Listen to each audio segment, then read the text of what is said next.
In a world driven by likes, shares, and oversharing, silence has become a forgotten strength. But not everything needs a stage. Some truths are sacred, not because they're shameful but because they're powerful. The more you reveal, the more you give others control over your mind, your emotions, your life. Inspired by the timeless wisdom of thinkers like Henry David Thoreau, this video will uncover 7 deep truths you should never reveal to anyone, not out of fear but out of wisdom.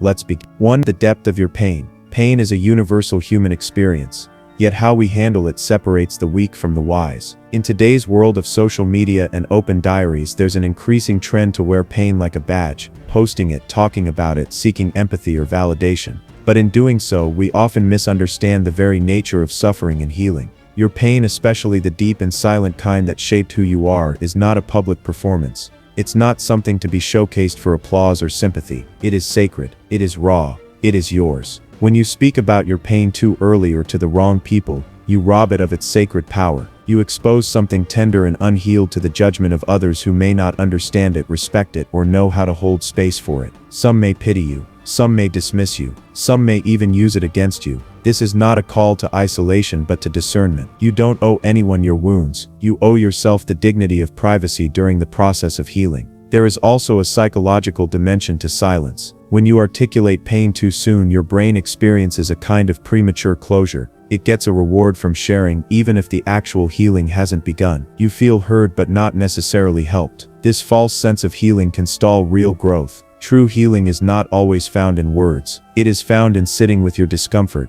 in confronting your thoughts without distraction, in crying when you need to and standing up when you're ready, not when the world thinks you should. Some of the most courageous people in the world don't speak much about their trauma. Not because they're ashamed, but because they respect the magnitude of what they've been through. They know their story is not for casual conversation or public dissection. Pain in its truest form is a teacher. It doesn't want attention. It wants reflection. If you can endure your sorrow without the noise of the crowd, you will grow in ways that applause can never fuel. Scars are beautiful, but only when they're healed. Don't rush to show the wound. Let it close, let it strengthen, let it transform you before you turn it into a story. Because sometimes the most powerful stories are the ones never told, only lived. 2. Your next big move. We live in a culture obsessed with announcing everything. From what we eat to where we go to what we plan to do 5 years from now, everything must be declared, broadcasted and documented. But in that noise we lose one of the most powerful tools of success: silence. Your next move is your leverage.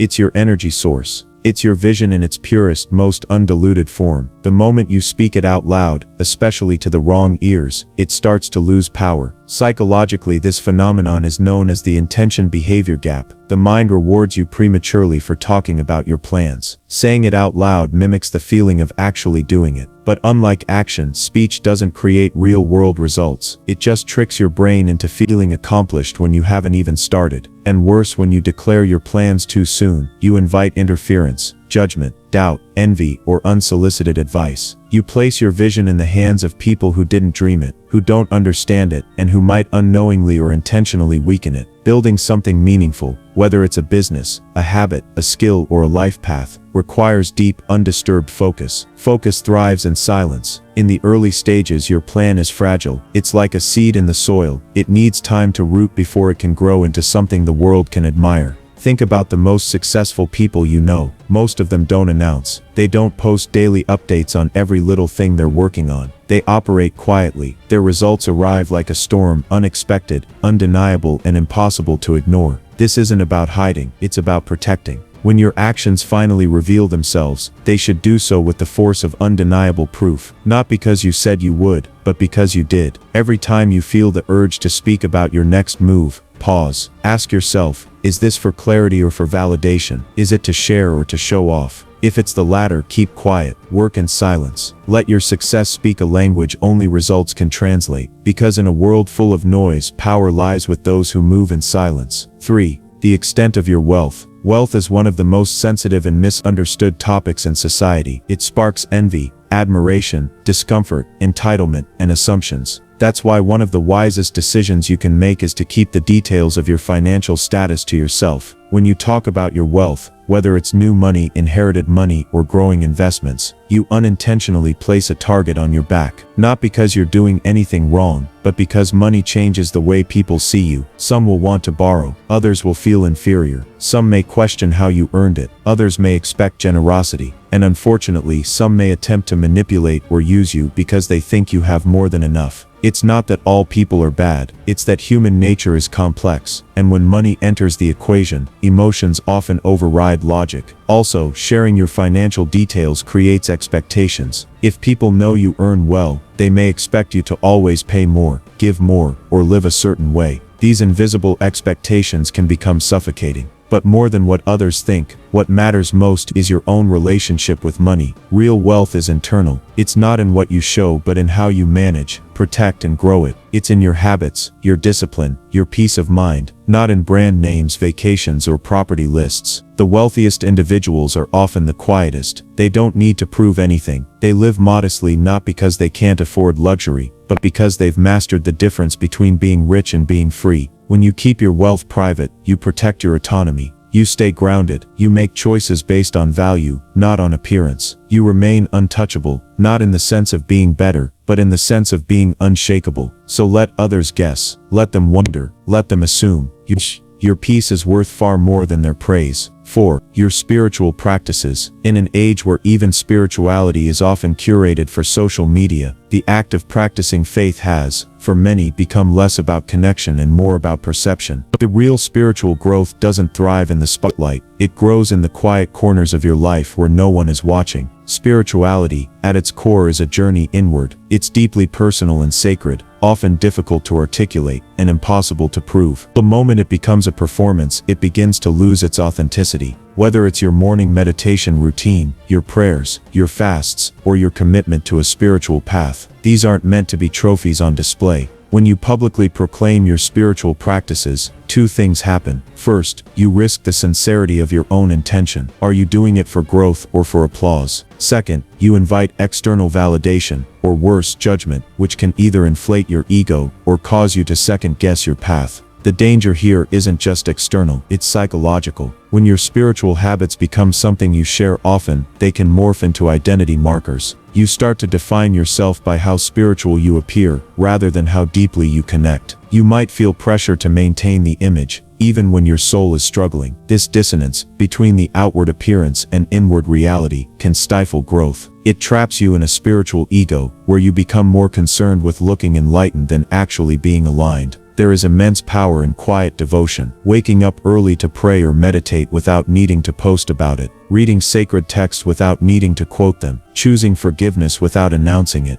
That's where transformation happens, not in words but in stillness. Spirituality was never meant to be loud. Some of the most spiritually evolved people on earth are also the most unassuming. They don't speak in parables. They don't wear symbols to showcase their connection to the divine. They live it in how they love, serve, forgive, and show compassion. That's the real testimony of spiritual depth. When you keep your practices private, they stay sacred. They remain between you and the divine, untainted by ego, free from performance, and rich with sincerity. Let your light be seen, not your rituals. Let your kindness be your sermon. Let your humility be your temple, because in the world of soul, silence speaks louder than scripture. 5. The secrets of others. There is perhaps no greater measure of your character than how you handle what someone else has entrusted to you in confidence. When someone shares a secret with you, whether it's a confession, a fear, a moment of vulnerability, or a piece of their past, they are giving you something sacred, trust. And that trust is not a gift, it's a responsibility. Revealing someone else's secret may seem harmless in the moment, especially if it's to a trusted friend or in the name of venting. But what you're really doing is breaking a silent contract. You're turning something sacred into something social, something meant to stay sealed into something open for interpretation, judgment, and gossip.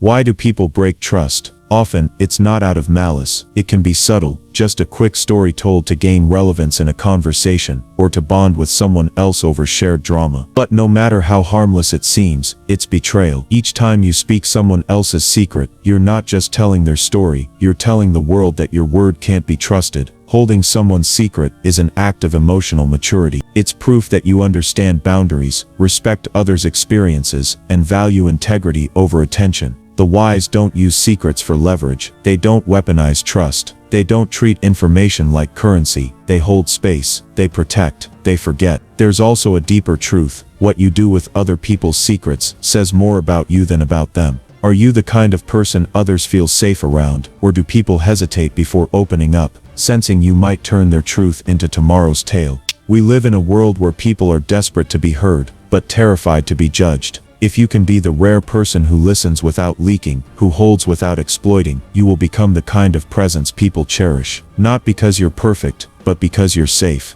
Choose to be a vault, a quiet place where people's truths are stored, respected, and never repeated. That's not just integrity, that's strength. 6. Your long-term weaknesses. It's a word that makes most people uncomfortable, but we all have them. Flaws, fears, blind spots, emotional habits, and behavioral patterns we're still learning to manage. Yet while vulnerability has its place, not all weaknesses need to be shared, especially not publicly, especially not indiscriminately. In our rush to appear authentic or transparent, we sometimes overshare parts of ourselves that are still raw, and in doing so we expose ourselves to people who may not have the emotional maturity, kindness, or understanding to treat our vulnerability with care. Your weaknesses are like open wires. Mishandled, they can be used against you. Think about it. How many times have people used your own confessions as ammunition in a conflict? How many times has someone twisted what you shared in trust into a tool of criticism or mockery? Being selective isn't about being fake, it's about being wise. Not everyone deserves access to the most delicate parts of you. Not everyone has earned the right to see your insecurities, your old wounds, your recurring patterns of self-doubt. These parts of you require protection, not exposure. True strength isn't in sharing everything, it's in knowing what to share, when to share it, and with whom. That doesn't mean you bottle everything up. It means you choose your spaces. Trusted friends, therapists, journals, these are sacred places where growth can happen. But the public stage, that's not where healing lives. Oversharing creates a false sense of connection. You may feel seen for a moment, but over time, you may find yourself regretting it. Because once something is shared, it can't be unshared, and in the wrong hands, it can be misused. Instead of exposing your flaws to everyone, work on them in private. Let your transformation be so deep that no one even remembers the person you used to be. And when you do choose to speak about your past weaknesses, let it come from a place of wisdom and strength, not from a need to be validated, accepted, or admired. Guarding your weaknesses doesn't make you fake, it makes you strategic. Because not everyone should know how to break you. 7. Your resentments and judgments. There's a subtle form of self-sabotage that disguises itself as venting, just being honest, or sharing your opinion. It's the habit of speaking about others with resentment or judgment. But every time you speak about someone else's flaws, failures, or choices with negativity, you're doing more harm to yourself than to them. Why? Because outward judgment reflects inward unrest. When you constantly talk about others' mistakes or misfortunes, you're giving your energy to something that doesn't grow you.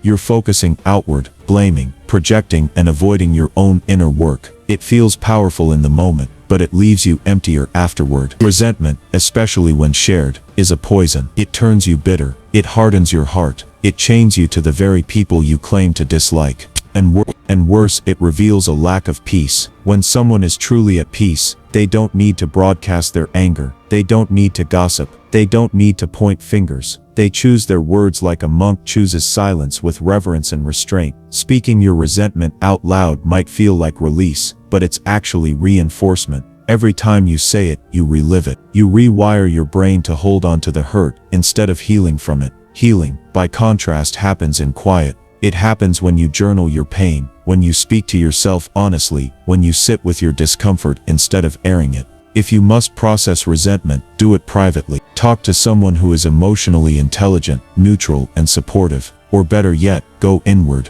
Reflect. Understand what part of you was hurt, and why it still holds power. Most importantly, stop giving your resentments an audience. Let them die in the silence from which they came. Because when you choose to let go without noise, without revenge, without spectacle, you set yourself free. Let others talk. Let others rage. Let others gossip. You heal in silence, move in grace, and never let your mouth speak what your heart has already let go. Some truths are too sacred to be shared. They are not secrets, they're shields. In silence there is strength. In privacy, there is peace. If this message resonated, subscribe to Echo of Legends for more timeless guidance. Speak less, live stronger, protect your truth, and let your silence build your legacy.